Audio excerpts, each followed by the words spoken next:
completo es Alberto Edmundo Eronti. Mi abuela paterna era Alberta, mi abuelo paterno Edmundo. Entonces heredé los nombres de los dos. Y con respecto a una frase que me apasiona desde los 16 años, es una frase que recién la encontré formulada por el Papa Francisco en un documento de él. Yo sentía eso, pero no lo había podido formular. Yo como cristiano no tengo una misión, yo soy una misión. Qué hermoso. Esa frase me tocó profundamente a los 16 años, el sentido, no la frase así, pues no la conocía. Tengo dos hermanas mujeres, Angelina María, que acaba de cumplir 80 años, yo tengo 82, y después mi hermana menor, Ana María, que ha cumplido 70, va a cumplir en octubre 79. Como todos los chicos hacíamos travesuras. Claro. Al frente de mi casa vivió el médico de la familia y el hijo mayor de él, el único varón que tenía en realidad, nos hicimos muy amigos y era pícaro. Entonces siempre hacíamos alguna tontería, él me guiaba y lo hacíamos entre los dos.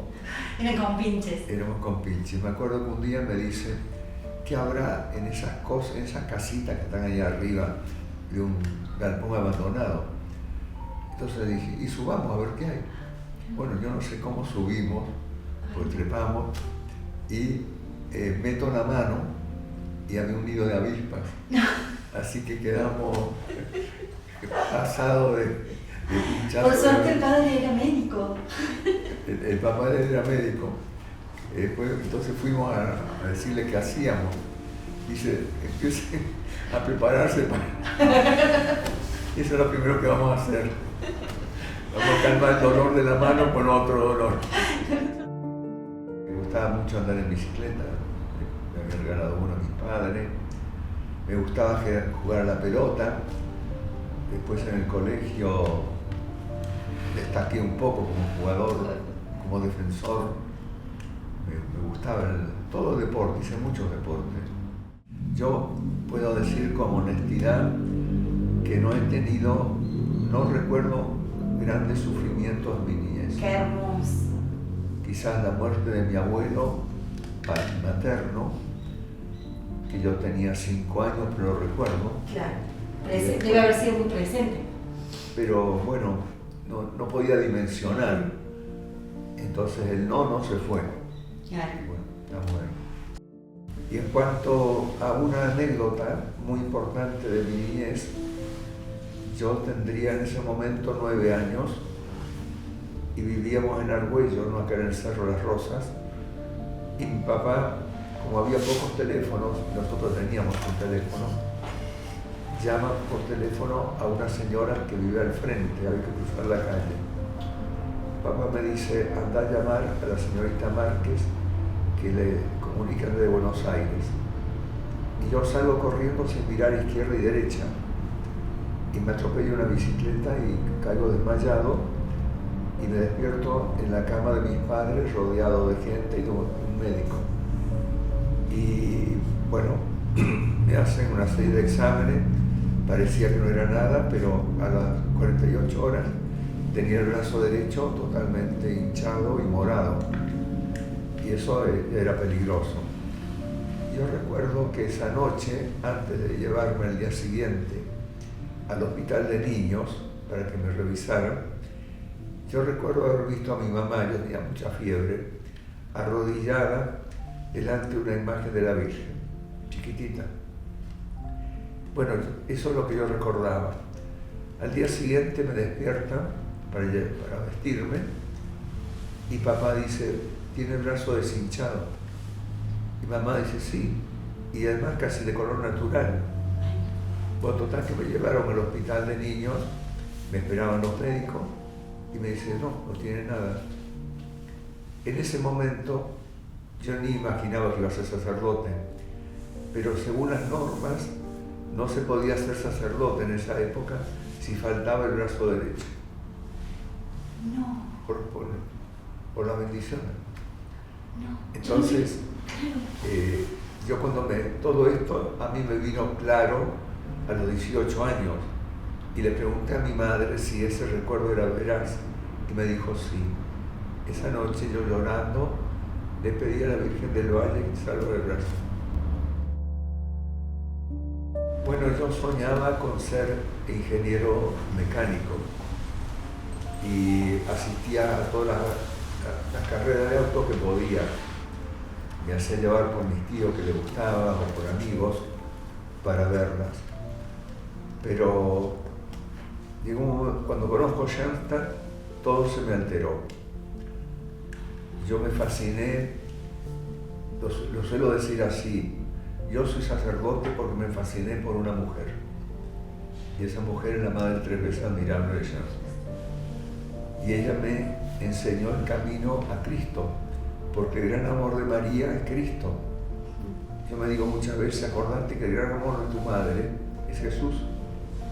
Por lo tanto, en la medida que tú te identifiques con Jesús, María puede amarte más. Es un poco... Cuando yo conozco Schoenstatt, empecé a pensar sobre por qué existía yo y cuál era mi tarea en la vida, mi misión. Entonces me di cuenta que la ingeniería mecánica no me iba a posibilitar ser yo mismo, que tenía algo que no me iba a poder dar. Entonces me pregunté cómo podía dar lo que yo siento adentro y me respondí o medicina o sacerdote, me respondí.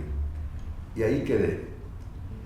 Después vinieron algunos signos, le voy a contar solamente dos de esos signos. El primero, yo fui a la peluquería, lo iba siempre, y cuando entraba a la peluquería siempre había gente que estaba esperando, yo también. Tomaba la revista El Gráfico, que en esa época era deportiva, buscaba la sección de automovilismo y leía. Y ese día yo abro la revista, busco y veo un titular muy grande que decía fulano de tal, el hombre que dedicó toda su vida al automovilismo. Yo sentí un rechazo y dije, no, yo no quiero dedicar mi vida al automovilismo. Para mí es poco. Bueno, y ahí quedó.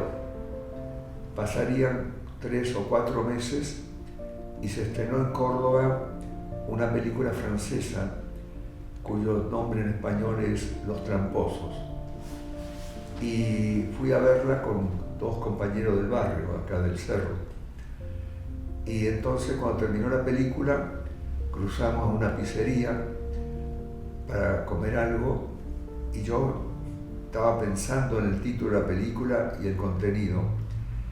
Y la tesis era, la juventud francesa se hace engaña, se hace trampa. No quiere enfrentarse con la vida y busca sucedáneos. Bueno, ahí quedó las cosas, nos vinimos al cerro en colectivo y de los 3, uno se bajó en donde está Gavier, la calle Gavier, otro se bajó en la siguiente parada y yo la tercera. Y caminé hasta mi casa, que eran 150 metros, y sería la 1 de la mañana. Y entré a casa, me acosté y empecé a pensar en qué te estás haciendo trampa. Y dije, te estás escapando del llamado de Jesús.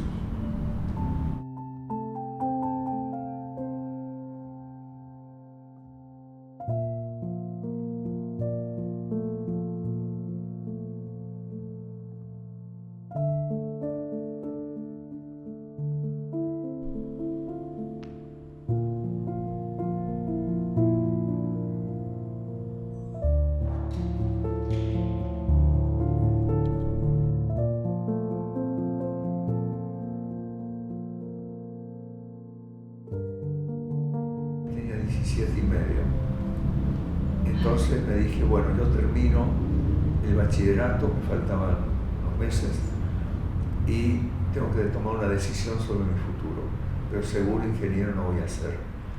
Y el 20 de enero del año 62, en el campamento que hicimos en Achiras, al sur de Córdoba, esa noche del 20 de enero tomé la decisión, voy a ser sacerdote. Y aquí estoy.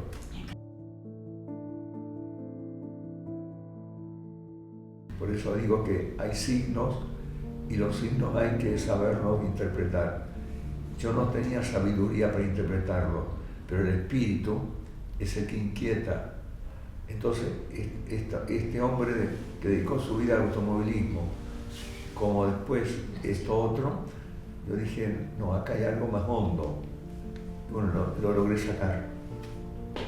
Qué hermoso.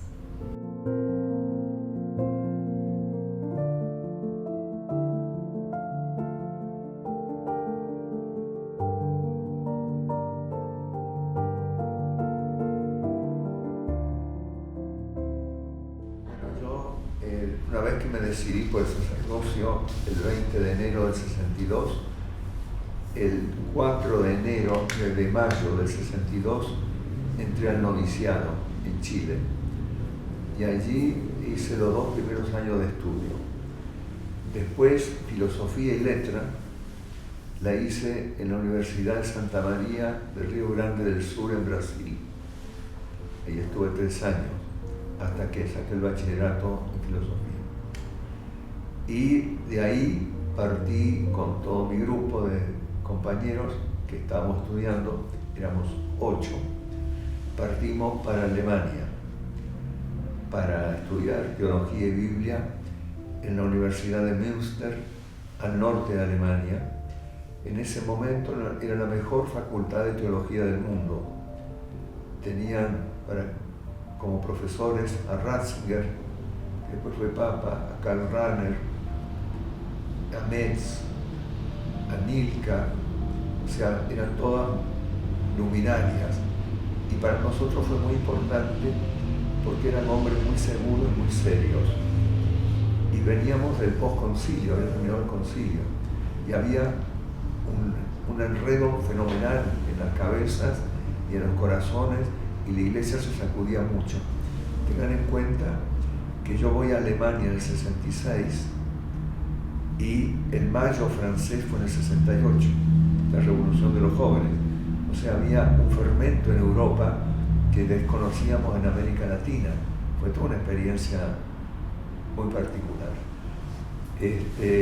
Terminé los estudios de teología y me ordené de diácono en España el 29 de mayo del 71 y me ordené sacerdote en Córdoba el 29 de agosto del 71.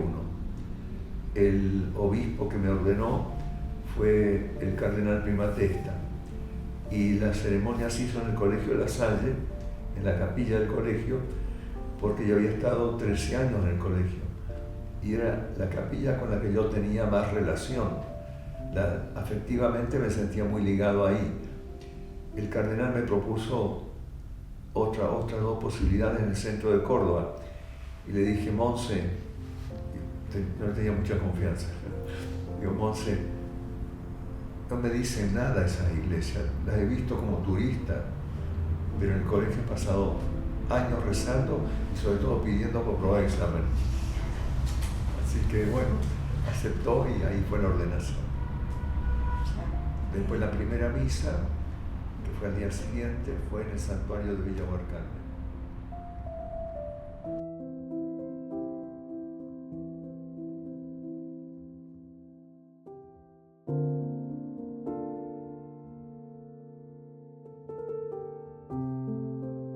Bueno, yo empecé mi trabajo sacerdotal en Madrid.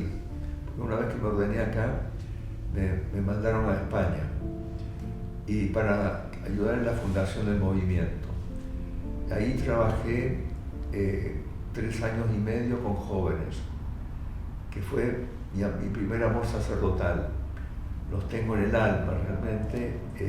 Acaba de morir el primero de ellos con 70 años y me partió por el medio, porque digo que los padres nunca están preparados para que muera un hijo. Y bueno, y a mí se me acaba de morir un hijo espiritual. Así que fue muy, muy fuerte.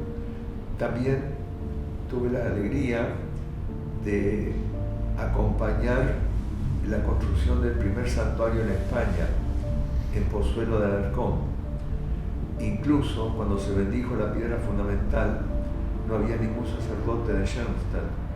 Entonces el párroco de los alemanes, que estaba ahí para bendecir, me dijo: dé usted la plática. Y yo nunca había hablado en público una plática, yo era un estudiante nomás. Así que bueno, me tiré al agua y ahí salió mi primera plática. Bueno, después, al año que estaba en Madrid, me piden si no puedo ir una vez cada mes y medio a Lisboa para atender también el movimiento de Lisboa que estaban haciendo. Y ahí también pude ayudar en la construcción del primer santuario de Lisboa. O sea que los dos primeros santuarios cuya construcción acompañé estaban en el extranjero, no en Argentina. Y en el año 74 recibo una carta de mi superior de Argentina diciéndome que volviera al país y que iba a trabajar como asesor de la juventud femenina. Cosa que me sorprendió porque yo era muy joven. Y cuando llegué a Ezeiza, yo para hacer un chiste digo: pero no hay ninguna representante de la juventud femenina recibiendo su asesor. Y me dice: no viene ninguna porque vas a ser asesor de matrimonio. O sea, si yo era joven para trabajar con las chicas, me dije, me meten con matrimonio, pero fue mi pasión. Trabajé 35 años con matrimonio.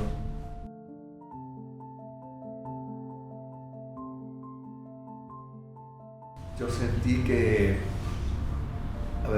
cuando dejé de trabajar con ellos, me hicieron una despedida y me preguntaron: ¿qué se lleva usted como aprendizaje después de estar 35 años trabajando con matrimonio? Y le dije dos cosas. Primero, es una forma de chistes en serio. Aprendí que si los maridos escucharan a sus esposas 10 minutos por día, yo habría tenido mucho más tiempo libre para otras cosas. Porque no se escuchan. Entonces discuten, hablan, no se escuchan. Entonces todo el mundo se reía, ¿no? Y lo segundo, dije, he descubierto realmente la enormidad de la vocación que significa estar llamado al matrimonio. Y esto a mí me desmiente algo que cuando yo estaba en el colegio La Salle, venían los cazavocaciones, sacerdotes de distintas congregaciones, franciscanos, dominicos, a hablar para ver si sacaban alguna vocación del colegio. Y siempre decían: el que se entrega en el sacerdocio entrega más que el que se casa. Y a mí me sonaba mal, pero no sabía por qué me sonaba mal. Eso lo aprendí cuando trabajé con matrimonio. Yo he gozado con los matrimonios y he sufrido muchísimo con los matrimonios. Porque un matrimonio que se desarmaba, un matrimonio en crisis, que cada vez la crisis se hacía más grande. O sea, yo estaba para unir, no para separar. Por lo tanto, era toda una tarea muy, muy complicada, que eso a veces me quitaba el sueño. Pero bueno, fue un aprendizaje y sigo diciendo, mi vida sacerdotal al lado de un matrimonio es una vida muy tranquila. ¿Por qué? Porque yo tengo muchos hijos espirituales cuya cruz es cargo, pero no entran a mi casa. Cuando estoy en mi casa estoy solo. En cambio, el papá está con el hijo en casa. Y si el hijo es un problema, lo tiene adentro de la casa. Entonces dije, qué injusto que son. Acá no hay que uno es más que otro. Todos tienen que entregar todo lo mejor de sí mismo. Eso nos empareja a todos. Bueno, eso es lo que aprendí y les dije a los matrimonios. Después de a eso, hice 6 años de una experiencia de vida contemplativa como monje y fue para mí fantástico estar 6 años con el silencio, con mucho silencio, haciendo trabajos manuales, estudiando, todo sin prisa, todo con ritmo, muy armónico todo. Hasta que empecé con mis problemas de espalda, lo cual me impedía hacer trabajos físicos. Y un abad de un monasterio de Azul, trapense, me dijo: no tienes salud para monje. Entonces me recomendó volver a la vida normal del sacerdote. Y ahí me mandaron a Roma. Estuve 7 años en Roma con el padre Ludovico Tedeschi y ayudamos a la fundación del movimiento. Y otra vez pude ayudar a construir un santuario, esta vez en Roma, en Belmonte, que seguramente es el santuario más bonito como santuario que he conocido.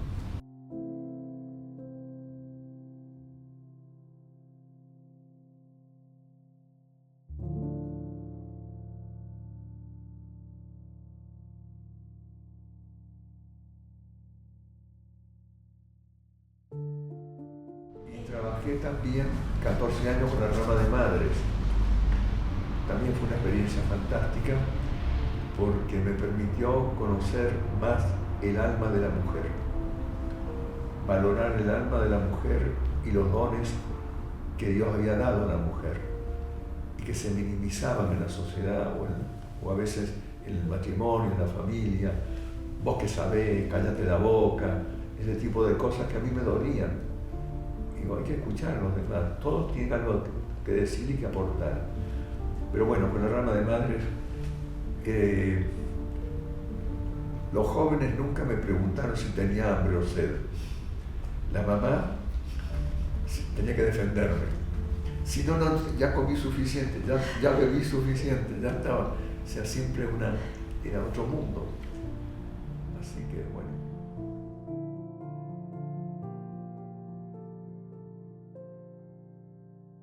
Mientras trabajaba con la rama de madres, también se me pidió trabajar con las mujeres profesionales. Y también fue una experiencia muy particular porque normalmente los miembros de la rama tienen 30 años o a veces más. Había muy pocas que tuvieron menos de 30. Y son mujeres que anhelaban casarse, la mayoría. Pero bueno, no se puede inventar un novio. Entonces no había resultado nada. Y había en cada una de ellas como una zona vacía de soledad. Y eso supone un acompañamiento de la persona muy particular. Porque uno no le puede decir, ya, mañana te vas acá a la esquina y te va a aparecer un muchacho y se van a enamorar. No es así como funcionan las cosas. Entonces, que aceptaran su realidad y no se centraran tanto en eso que perdieran otras oportunidades. Porque le decía yo, hay muchos colectivos que pasan. Si solo estás esperando uno, vas a dejar pasar todos los demás. Son oportunidades. Entonces, bueno, poco a poco acompañar en eso. Fue de aprendizaje. Yo aprendí más trabajando que en los libros, así que eso está claro. Y después con la rama de mujeres, la Federación de Mujeres, bueno, fue también una experiencia muy intensa. Ella tiene una estructura muy parecida a la Federación de Madres, parecida, y por lo tanto forman comunidades más estrechas y demás. Bueno, a mí me permitieron entrar en ese mundo de ellas y durante 7 años le di los ejercicios espirituales todos los veranos. Así que me fui especializando sin querer. Ellas me pasaban corrientes de vida que estaban viviendo, yo las interpretaba, las pensaba, las rezaba y después organizaba mis apuntes para dar el retiro. Así que fue muy rico también, mucho para agradecerles también a ellas, cosas que pude hacer. Y bueno, cuando terminé con este tema de la Federación de Mujeres, llegó el COVID y ahí se paralizó todo. Entonces me di cuenta que había una tecnología que yo no había desarrollado, que era el Zoom. Así que empecé a dar charlas por Zoom, meditaciones por Zoom, misas por Zoom, entonces qué sé yo, toda esa parte. Hasta que se terminó la cuarentena y dije, bueno, basta, yo vuelvo a lo vivo.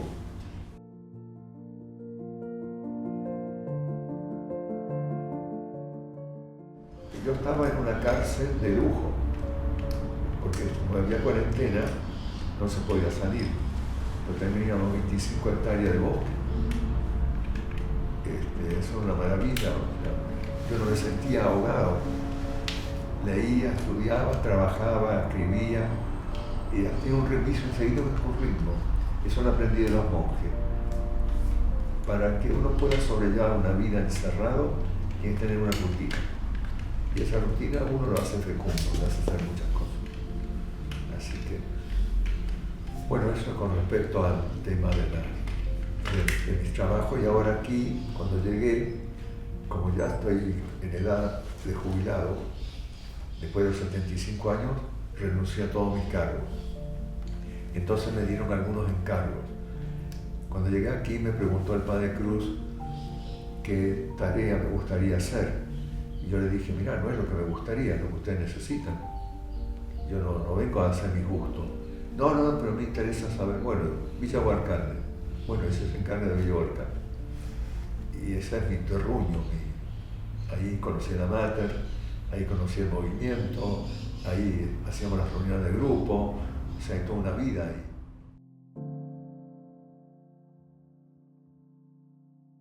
Y ahora, bueno, la Mater tiene sus ideas, sus jugadas geniales.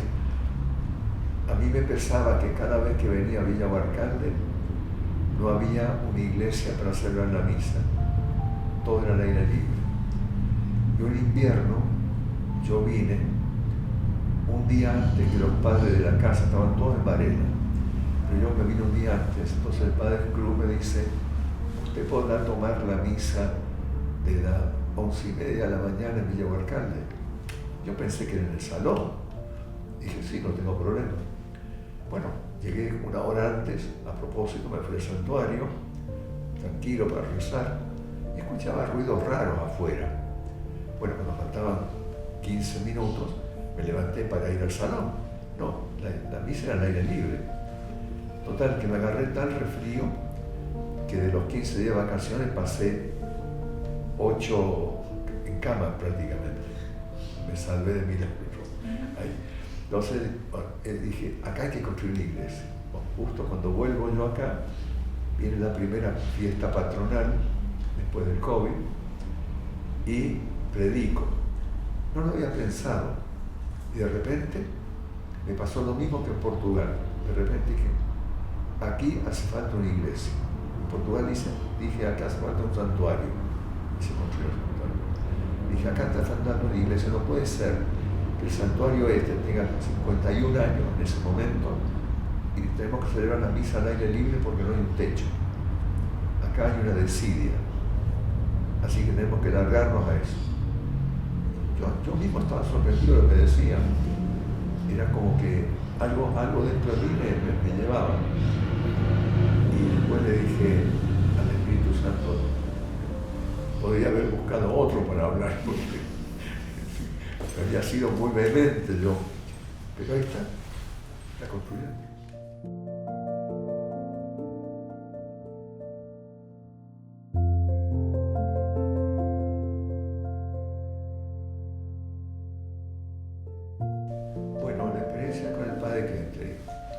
Todo mi grupo viaja a Europa para estudiar teología, como les dije. El único que no viajó con el grupo fui yo, porque había tenido una peritonitis y me tuve que quedar hasta que me dieran el alta médica. El padre Kentrich a mí no me conocía, nunca me había visto, y yo viajo a Europa el 4 de mayo del 66. Coincidentemente el mismo día, no el mismo año, en que me empecé el noviciado en Chile, en el año 62. Entonces llego a Schoenstatt y después de hablar con mi superior general, Digo, ¿cuándo puedo ver al Padre Clemente? Muy difícil, porque está predicando ejercicio a las hermanas. Son 120 y tantas hermanas y todas quieren hablar con él y dice, no, difícil. Bueno, total que el último día que estaba en Shanta, antes de irme al norte, al colegio, un ingeniero argentino, shantatiano, cordobés, me dice, no te preocupes, lo vamos a ver de prepo, a la criolla. Entonces al día siguiente temprano subimos el monte de Shasta, donde tienen las hermanas la casa de formación. Nos acercamos a la casa de formación y las ventanas tenían visillos, o sea, semitransparentes. Y este muchacho me dice, mira, ahí están las tocas de las hermanas. Y se veían las tocas azules de las hermanas. Y él hace así, mira, ahí está el Padre. Y se veía, estaba sobre una tarima, se veía de acá para arriba, lo blanco, y alguien que figuraba. Así que esa fue la primera vez que lo vi al Padre, a través de un visillo. Cuando de repente se paran todas las hermanas y vemos que el Padre Clemente hace así. Entonces este muchacho me dice, se terminó la plática, vamos. Y entramos sin tocar timbre ni nada, entramos. En Alemania, como en otros países del centro de Europa, las puertas de entrada son dobles. ¿Por qué? Para que se abra la primera, se cierre y después se abre la segunda para que el frío no penetre ni la calefacción salga. Entonces, como era primavera, estaba la primera puerta abierta, o sea que solo la segunda hubo que empujar. Y en el momento que empujamos la segunda, aparece el Padre al final del pasillo. A mí el sol me daba de espalda, o sea que él no podía verme el rostro, porque el pasillo por el cual él venía estaba oscuro y tenía unos pilotines de luz abajo para que uno se orientara. Y cuando él escuchó el ruido, venía con 5 hermanas de María rodeado, levanta la cabeza y dice, oh, resurrexit sicut dixit, aleluya, aleluya. Resucitó como dijo, aleluya, aleluya. Y yo me quedé frío, porque el Padre sabía quién era yo, no me había visto nunca. Y yo no era el único joven que estaba dando vuelta por Shanta. O sea, haber sido el único, bueno, no había otro. No, estaba lleno de jóvenes. Entonces, ¿cómo él supo quién era yo? Entonces me acordé de la frase de Jesús después, ¿no? Que dice, nadie conoce al Padre sino el Hijo, y nadie conoce al Hijo sino el Padre. Me reconoció y sabía quién era. Me habían dicho que no tenía tiempo el Padre para mí. Se dio vuelta y le dijo a las hermanas un momento, me hizo pasar a su despacho, me atendió 45 minutos y después me despidió y me regaló un montonazo de chocolate. Y me dice, no le van a hacer daño, yo tenía la operación todavía, no le van a hacer daño pues se lo regalo yo. Así que me regaló un toblerone suizo así. Dice, ese es para usted, me dice, así. No, yo dije, lo voy a compartir con los estudiantes, me voy a poner morado, de muy buen humor. O sea, la primera impresión fue esa, un padre conoce a su hijo. Y eso me ha servido toda la vida. Y lo segundo, que de a poquito me fui dando cuenta, es lo que irradiaba. Era un hombre de paz, de serenidad, un hombre que estaba más allá de las cosas. Es como quien ya ha vivido y ahora disfruta lo que ha vivido. Por eso había una hermana de María acá en Argentina, que era alemana, y que me acuerdo que me dijo, usted conoció al Padre Buenito, no el Padre ese de hierro así por la misión.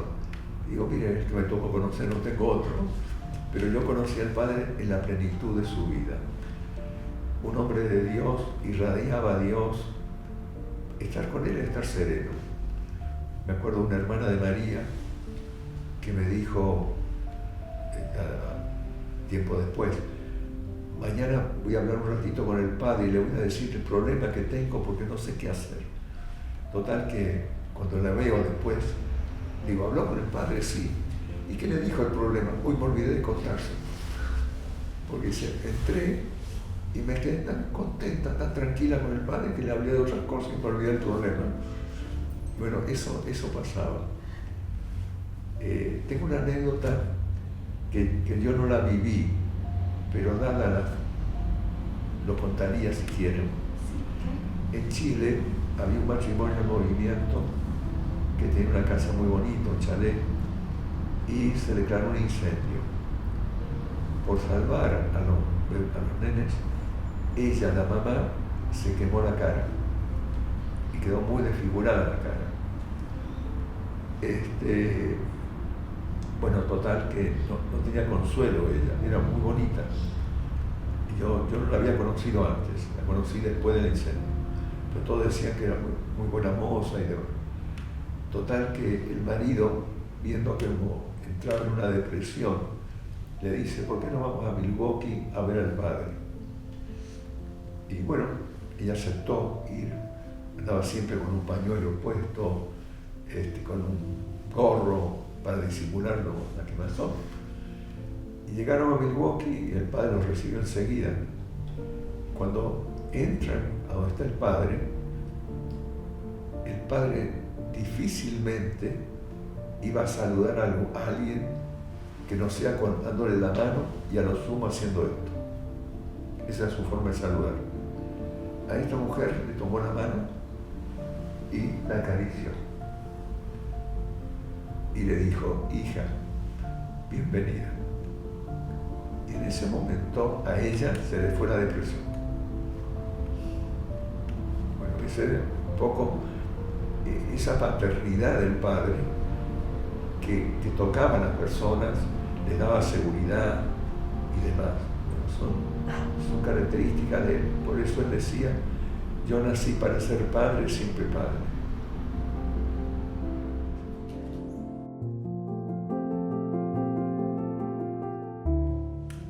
Bueno, nosotros teníamos en Córdoba la primera casa que compramos, estaba en Santa Rosa y Jujuy, sobre la calle Jujuy.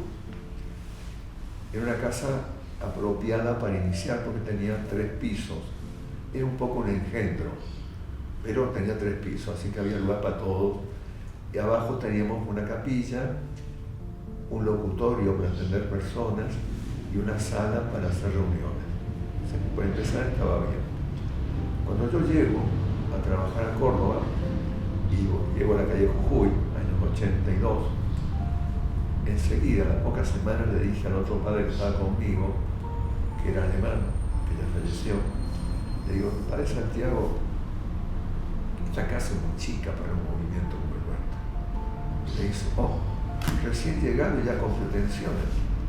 Digo, pensamos en grande. Es verdad, hay que pensar en grande. Bueno, vamos a coronar a la madre. Hicimos una oración y a principios de mayo la coronamos a la madre como reina de una nueva casa. No le dijimos a dónde nos gustaría, ni cuántos metros cuadrados, ni nada. La casa adecuada. A los pocos días, el padre Santiago recibe una llamada, o sea, nos llaman por teléfono. Atendió el padre Santiago. Y era el padre Palotino que estaba acá atendiendo a los alemanes. Como el padre Santiago era alemán y se conocían, hablaron en alemán. Yo llego, estaba afuera, y me dice el padre, ha llamado el padre Bernardo, dice que tiene unos libros para darnos. ¿Qué libros? De casa no se habló nada, unos libros. Entonces, digo, mira, padre Santiago, pasado mañana tenemos que ir a Villa Huarcalde, porque lo llamás a Bernardo, a ver si 2 horas antes nos puede recibir, estamos aquí una horita. Así que vinimos, nos mostró, yo conocía esto ya, así que nos mostró todo, pero no había entrado en la casa que hoy es de la juventud. Ahí había 2 garages grandes y estaba la casa del casero, pegado, todo junto.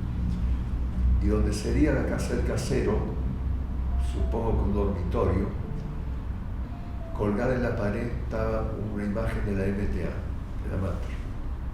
Entonces cuando yo la veo, le digo, ¿qué haces acá? No me contestó enseguida. Dejó pasar unos días. Total que venimos acá de vuelta. El padre Bernardo nos dice, miren, no se lo digan a nadie, pero 99% de seguridad, nosotros vamos a abandonar este lugar. No tenemos padres suficientes para atenderlo. Pero como este lugar, en realidad le dijimos que sí por Schoenstatt, yo quisiera que quedara para Schoenstatt. Vean ustedes cómo lo hacen. Nos fuimos. Entonces, dando vuelta, me comunico con la Alemania enseguida, por teléfono anoche, y le digo a mi superior general, mira, pasa esto, ¿qué te parece? ¿Avanzamos? Uy, se veía fantástico. Él no conocía el lugar, pero yo le conté un poquito. Sería fantástico.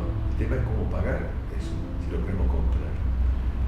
Bueno, total que llegamos nosotros al acuerdo de que si los obispos alemanes al padre Bernardo le pagaban tantos marcos por mes para que atendieran a los alemanes, en esa época no había euros, ¿no? Eran marcos alemanes.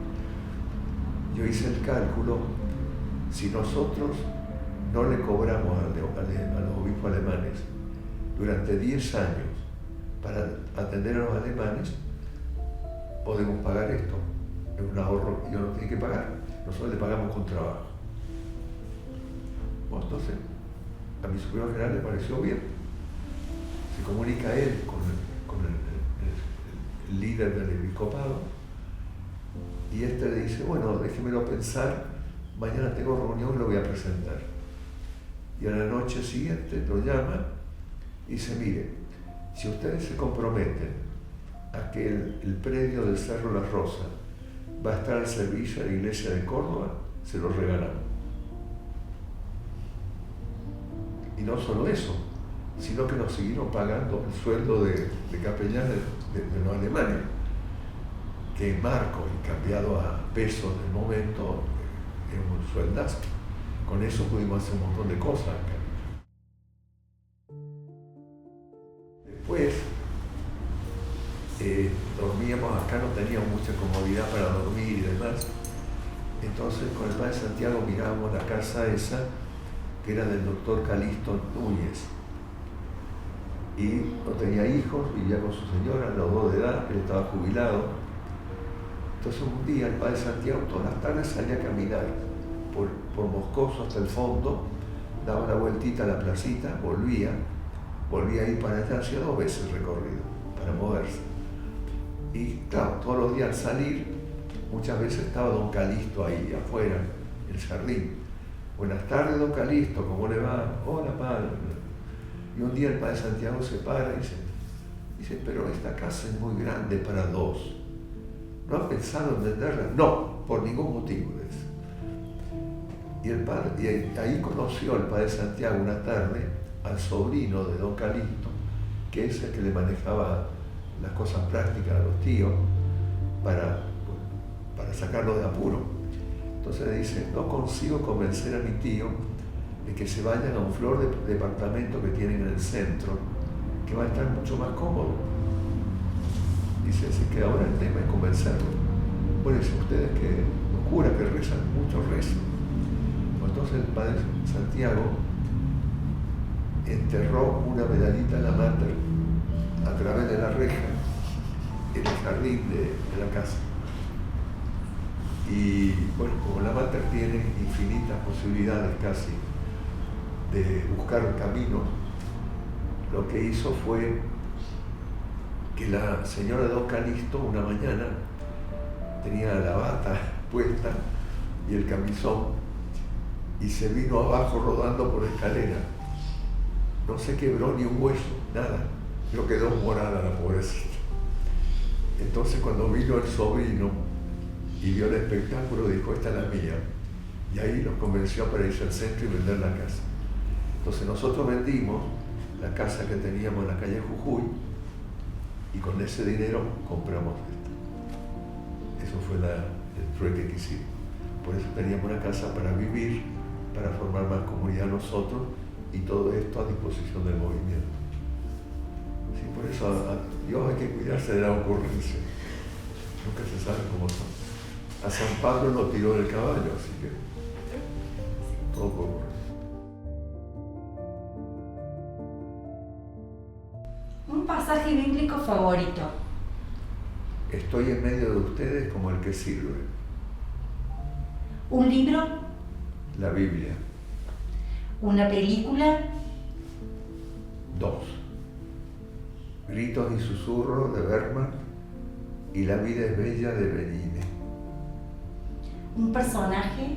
El padre Kentenich que me cambió la vida. Una persona. La Madre Teresa de Calcuta. La adoración. La cumbre de la vida espiritual. La Virgen María. El tesoro más grande que Dios me dio después de Jesús. El rezo del rosario. Es estar media hora o más teniendo en mi mano la mano de María y en cada Ave María decirle te amo. El padre Kentenich. Mi maestro y educador, se lo pedí después de su muerte en una oración que le hice. Edúcame, sé mi maestro, y se lo tomo en serio. El alumnito medio, pero el maestro bueno. El Papa Francisco. Un hombre con una visión de iglesia que es la del futuro. El movimiento de Schuster. Mi visión y mi vida apostólica. Vivo para él.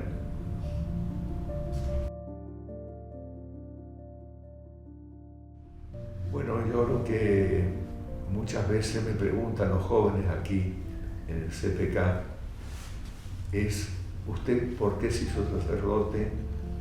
¿O por qué es cura? Yo le digo, yo no me hice, a mí me llamaron, alguien me llamó. Y por distintas señales fui captando su voz y me di cuenta que la vida no hay que guardarla, la vida hay que gastarla. Porque la vida es distinto, el amor es distinto de la billetera. Cuando de la billetera más billetes se saca, menos quedan. En el amor, cuanto más amor doy, más tengo yo. Es al revés. Entonces la vida hay que gastarla, no hay que guardarla, no hay que ser tacaño, hay que regalarla. Y bueno, yo encontré que mi modo de regalar la vida era servir a mis hermanos. Y la frase bíblica que me ayudó en todos los estudios y después en toda la vida sacerdotal es esta del profeta Isaías. El Señor Dios me dio lengua de discípulo para que le haga saber al cansado una palabra de aliento. Eso he intentado vivir los 54 años como sacerdote.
que caen hasta el suelo y llegan al santuario. Quieres dar la mano y yo pedir la tuya y no